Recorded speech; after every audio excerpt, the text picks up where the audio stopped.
What if letting go of the person that you care the most about was the most powerful thing that you could do? My name is Z, and I'm a clair development and manifestation coach, and I've been doing this for over 10 years. And I want to talk about surrendering in your twin flame journey and choosing yourself, especially from the lens of the divine feminine. But this is not just for feminines.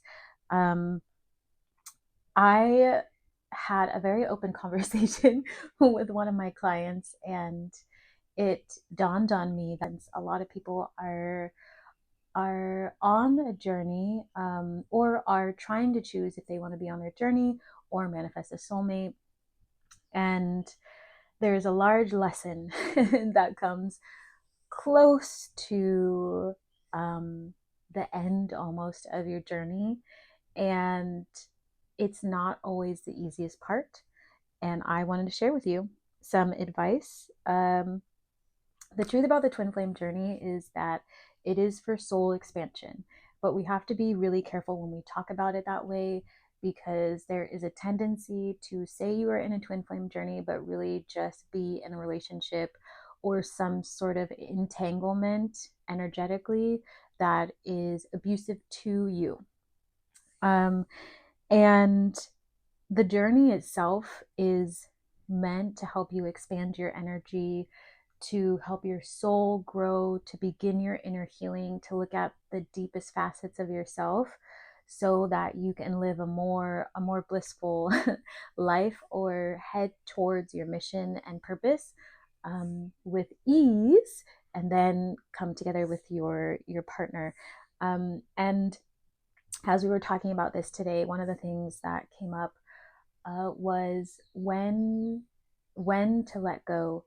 And the theme that I want to talk about today is no action is still an action, right? No action is still a language. No action is still a truth that you need to look at. And that was something that I really had to come to terms with myself, being a divine feminine. And for all of you, if you are someone who has the type of energy where you are extremely spiritual, you're going to feel when your twin is calling you. You're even going to feel folks who aren't soulmates and twins calling you for soul growth, because you are heavily attached to the universe. And so in order for you to call in your happiness, your bliss, your 10 of cups, your 10 of pentacles, you have to unapologetically be able to choose yourself. And if you have lived a life where you've constantly been people pleasing folks around you, or giving away too much, this is going to be the biggest and most painful lesson of your entire journey of surrendering and not preparing for the masculine energy, right? It's not about gender coming into your life, because you are meant to exist as divine feminine, or divine femme energy. You're meant to exist. You're meant to be a muse. You're meant to create and have fun and enjoy life. You're not really meant to be in preparation all of the time, because that's not surrendering to the universe. It's not surrendering to your journey. And um, one of my clients, you know who you are, was like, "This is a miserable journey," and the question that I posed to them was if they really wanted it anymore, uh, because there is within the spiritual community, especially on YouTube and on TikTok, that teaches you to idealize the other person that you are attached to on your twin flame journey, instead of taking care of yourself, and it becomes the center of your entire universe. And for someone who has been through abuse, right, that is a slippery slope to go in. And at the end of the day, your happiness still matters.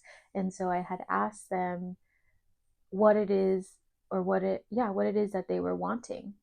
um And many people choose to not take the twin flame journey, and many people choose a soulmate. Right? There's no good or bad in either. It's just a personal preference. And they were sharing, they're like, I can manifest anybody. And they're reflecting on the people that they had dated recently, and they're like, people I've dated recently were like amazing and like more attractive than my twin, and then like all these things, and they're having all these realizations. And does it mean that they're not going to choose their twin? It just means that you will come to a point on your journey where you're going to consistently be faced with, are you going to choose yourself, and are you going to choose your own life? Because at the end of the day, you can't you can't put your life on hold uh, for someone who hasn't taken action, who isn't there, who may not actually choose you. So you are putting all of your life's dreams on pause for a hope and a wish. A hope and a wish, when you can surrender it to the universe. And people say, I have surrendered. Like, have you surrendered? Have you have you truly surrendered? Are you going to let spirit and your ancestors just guide you to um the right person? And someone the other day was like, talking to some other femmes, and they're like, may the best man win. And I started laughing, but they were sitting in their energy of, i'm not gonna I'm not gonna waste my life worrying about someone who isn't here. Who isn't here. The divine feminine is meant to be outliving, be supported with people, enjoying life. So you have to keep going regardless. And that is such a huge thing. But remembering that no action is action. And uh, my client, and even for myself, and many other clients, when you have been through many stages of your life where you've been abused, or you've had to work for love, or um, you've had to prove that you are loyal in many ridiculous ways, it's easy to take the inaction as still okay because you have your spiritual connection to them. And that becomes just as real because it starts to manifest in your 3D, right? You'll start to meet these people. You're being in all of these situations, and they were getting to a point where they're like, how do I just focus on me? Like, how can I do this? Because as you go on your spiritual journey, your gifts begin to expand at a rapid rate, like so rapid, that their energy is everywhere. And if they're a strong manifester, then the entanglement is just like intense.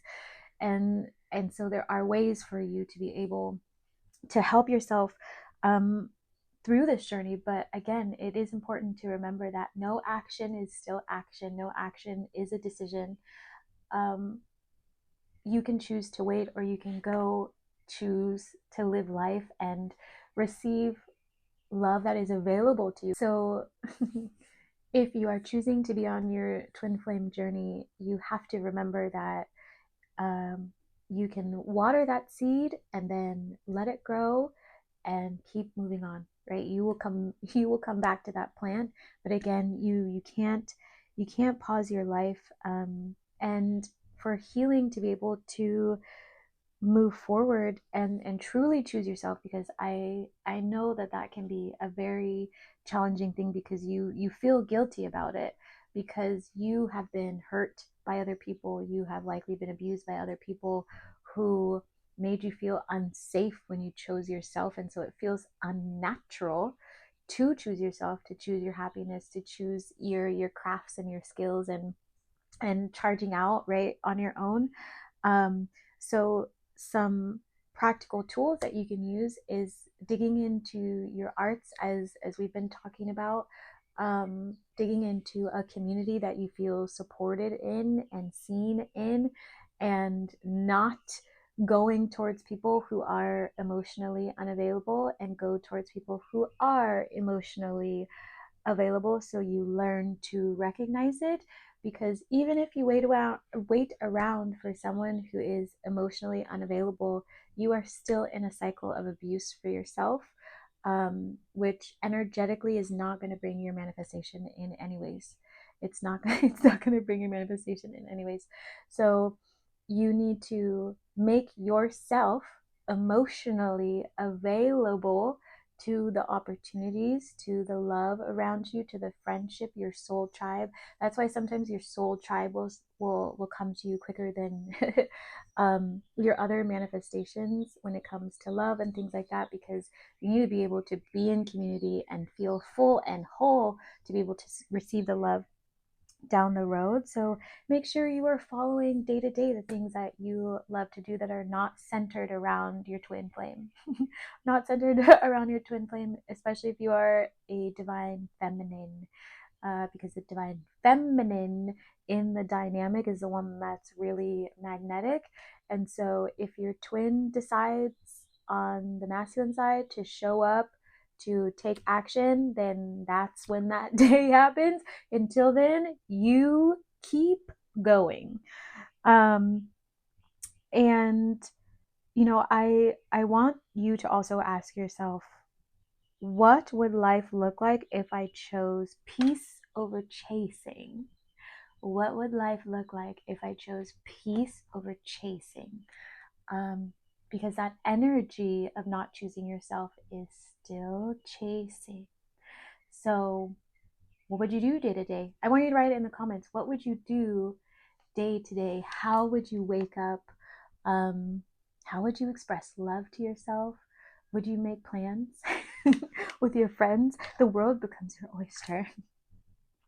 And once you begin to let go, you're gonna feel a sense of relief, a shift in your body, and a shift in the things that you are manifesting. Because when you have that tension between you and a soul tie like that, it's very consuming. It's extremely consuming, especially if you're on the divine feminine side. Everything starts to reveal itself as that is the soul thing, but it's just your energy and their energy magnified. So remember that you can choose to have love in the way that you show up for yourself, so that you can magnetize the love that you are wanting. And real love doesn't require you to chase. So if at any time you feel like you have to chase love, that is not love. That is manipulation. That is manipulation. There is a balance of being emotionally available, having conversations, taking action. But if someone is wanting you to chase them, that is their own fear being projected onto you. And that is you, again, back stuck in a cycle where you feel like you have to earn love. You are worthy as you are. You don't do that. We don't do that anymore. We are past the Scorpio full moon, and I know this is really important for folks, and I know every time we have certain conversations in these calls, like it is meant for the collective as well.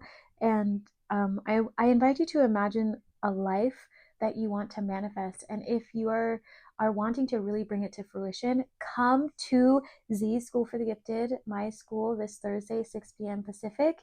If you're like, yeah, I want to manifest my twin, or yeah, I want to manifest my soulmate, but I'm trying to focus on me, like, come to that session so we can focus on you.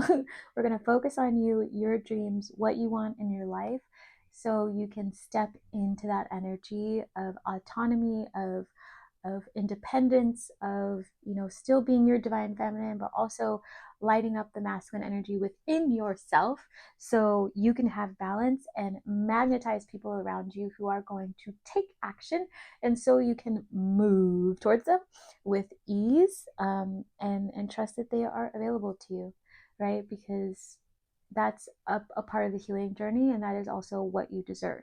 You deserve to have people in your life who are emotionally there for you. It's as simple as that. It's as simple as that. And it doesn't mean that any love is lost. by any means. And if you choose your twin, you choose your twin. If you choose a soulmate, you choose your soulmate. Or you can just go with the flow. Go with the flow and see who shows up at your door first.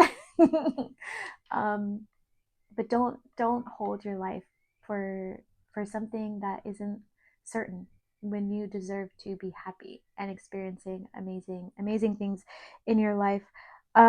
So please, again, join Thursday for a very fun creative space where you can come ask your questions. We're going to tap into energy. We're going to talk about your art. We're going to go into the imagination and manifesting your life. I have this quote on here: letting go doesn't mean losing them, it means choosing you. And that's where the magic begins. That is where your new novel begins. So I wanted to close on that and just let you know that I see you and I love you, and I'm sending you lots of hugs. And again, you made it through Scorpio full moon, and that's it, my friends. I'm going to sign off. Let me know if this was helpful. Comment below, subscribe, share it with anybody who is on a twin flame journey who has questions. If you're trying to choose yourself, go do the thing. I love you.